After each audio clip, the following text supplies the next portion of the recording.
Good morning, or depending when you're watching this, good afternoon, good evening, or good night. My name's Ross, and as always told, out of Voice of Radio, and today, I'm here with kind of sad news, honestly.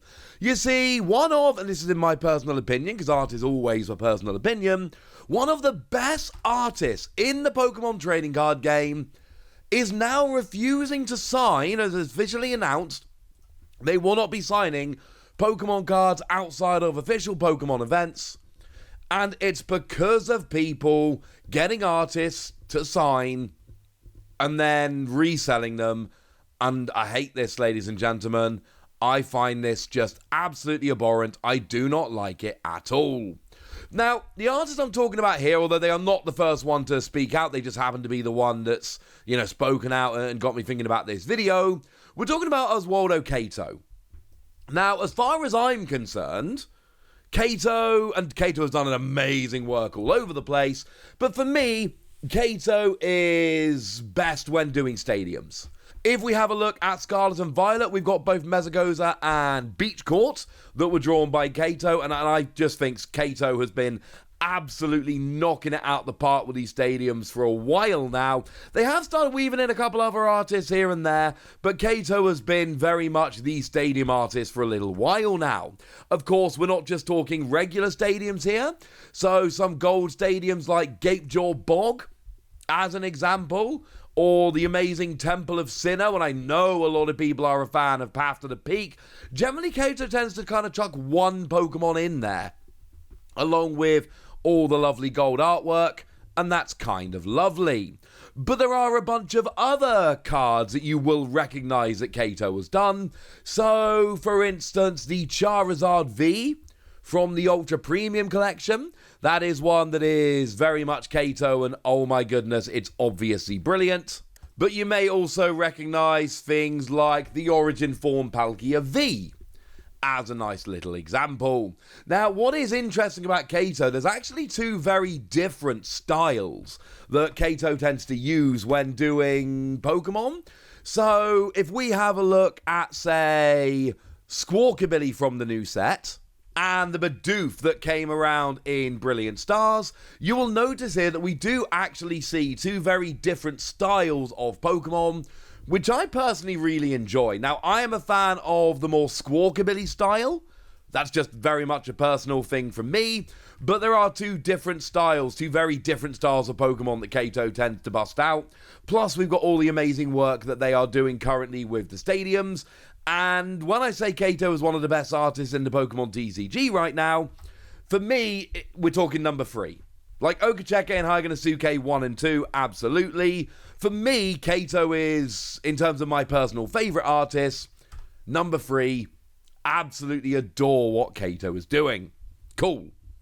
So what's gone on this past week, or really in the past day or two, to make me kind of turn around and want to talk about this? Well, it's all to do with a tweet they went and sent out. So the tweet reads like this. Information about hand-drawn autographs on Pokemon cards. From now on, we will refuse any autographs on Pokemon cards outside of official events. Please note that even if you bring your Pokemon card, you will not be able to sign it. Thank you. And then they did go on and kind of explain a little bit more. It's Google translated, but it gets it across. The reason is that there was someone who acted unfavourably at this solo exhibition, and furthermore, it was confirmed that the card with the signature was resold, so I decided to stop signing the cards brought in from now on. I am grateful and happy to sign autographs as an exchange with those who are enjoying it, but I have to stop when something like this happens. It's really sad and disappointing. I think most of the people who asked my autograph are good fans who were looking forward to interacting and autographing. I feel really sorry for these people, and yes, I would very much count myself amongst the Cato fans, which are a little bit sad here. If things like this continue, I think that not only me, but also other artists will lose more and more opportunities to interact with each other. It is important not to buy for resale. I pray that such sad things will never happen again. Thank you for your understanding. It's really, really disappointing. Like, properly disappointing. Although, as a side note, there is a new book that has just been published by Kato, which is available on places like Amazon Japan. Amazon Japan, as I'm recording this, has been a real pain, but I think I might pick this book up because it looks awesome and it's a nice way to support a rather spectacular artist. So this is very disappointing. And I just want to put this out there, right? Anybody who goes to get an artist's autograph on a card just to try and resell it for profit, that is so overwhelmingly disrespectful to the artist. Because they work really hard. You know, I've said many times, we're in a golden age of art for the Pokemon TCG. And the idea that people would go to the artist and be like, yeah, I love your work, can you sign this? And then just go ahead and resell it is just so disrespectful to these artists who are working so hard to make this game we love good. And I know that the people who are doing this aren't, you know, really fans of the game or anything like that. They're just trying to do it for profit. But it makes me genuinely sad. And the worst part is, this isn't the only time we've seen this happen. We have seen this now. I'm trying to find some of the tweets. I haven't got everything here. I can only apologize for that. But we have seen this happen before. We've seen Midori Harada, who is another fantastic artist. And there are a couple of cards I know people are going to recognize that they have gone and done. For instance, that Cramorant that everybody is using right now. That is a card that they went and did. So that's a card that I know an awful lot of people are going to recognize. Claydol. That Claydol, which actually got reprinted, if you weren't around at the time, we did actually see it being reprinted in Celebrations. So even if you weren't around when that card was absolutely ruling the format, I think it's fair to say that most people will recognize it from there. And then you've got things like the alternate art of Gengar and Mimikyu from Team Up, which is just an absolutely just stunning piece of artwork. Although, I'm going to be perfectly honest with you, right? For me, on a personal level, this Ducklet. I think this Ducklet is absolutely just stunning. Just absolutely ridiculous, over-the-top stunning. I am a gigantic fan of this Ducklet.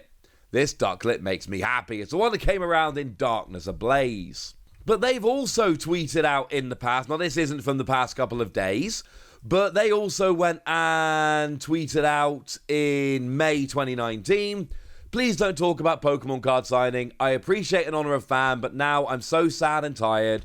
Please leave me alone. Now, I don't have any extra context for this, but I believe this is, again, just Pokemon, people just trying to get these cards to resell them rather than being genuine fans.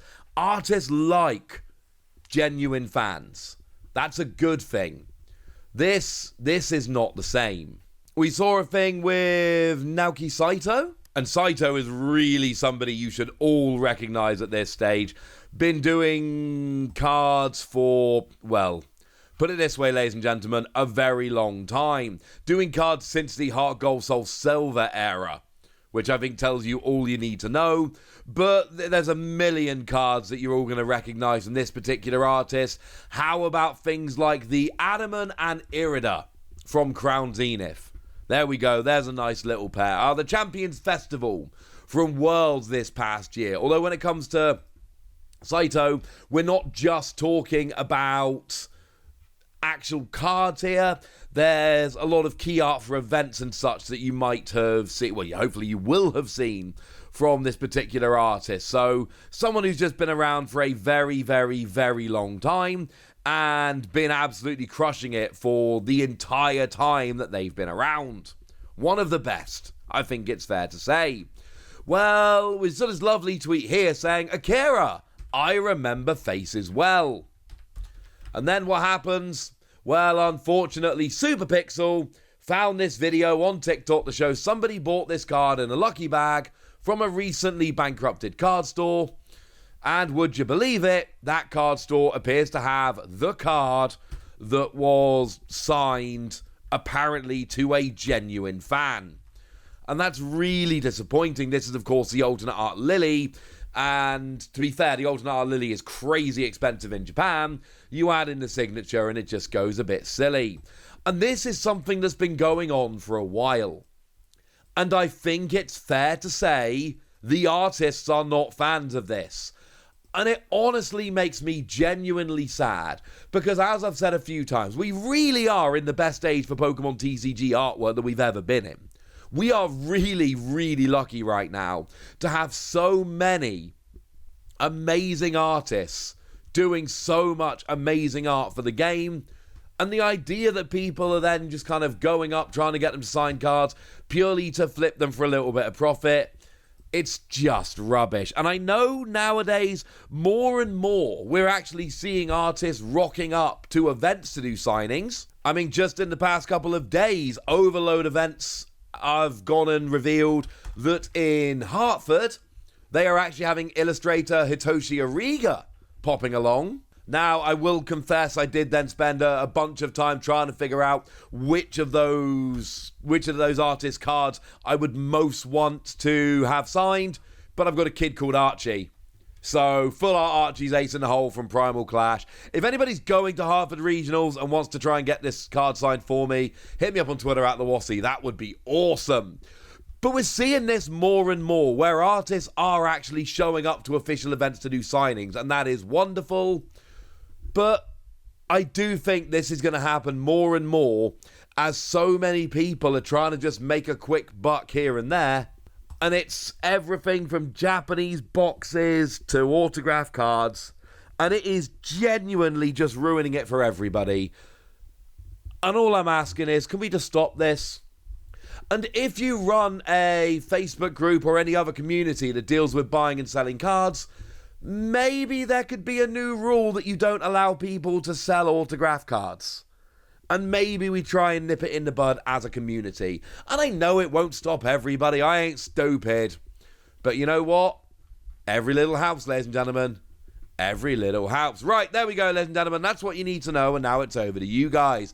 Do you have any autograph cards? I have some from Mitsuhiro Rita, and I am delighted I ain't ever selling those. Which artists would you like to have cards signed by, and which cards would you like to get signed? Let me know in the comment section. Go nuts! Be nice! And then make sure you like this video, subscribe to this channel, follow me on Twitter at @TheWassy. That's where we talk Pokemon card games, all kinds of fun things. And please do consider checking out patreon.com/PTCG Radio, where you can support the channel, get some bonus podcasts, all kinds of fun things. Oh, and get shout-outs on the channel like the lovely Joseph Fagette, who's been a supporter of ours for a while now and is a very lovely person. So shout-out to them for the support and for being a very lovely person. But by far the most important thing, as always, look after yourselves till next time, would ya? Thank you very much for watching. My name's Ross, and you've been watching PTCG Radio.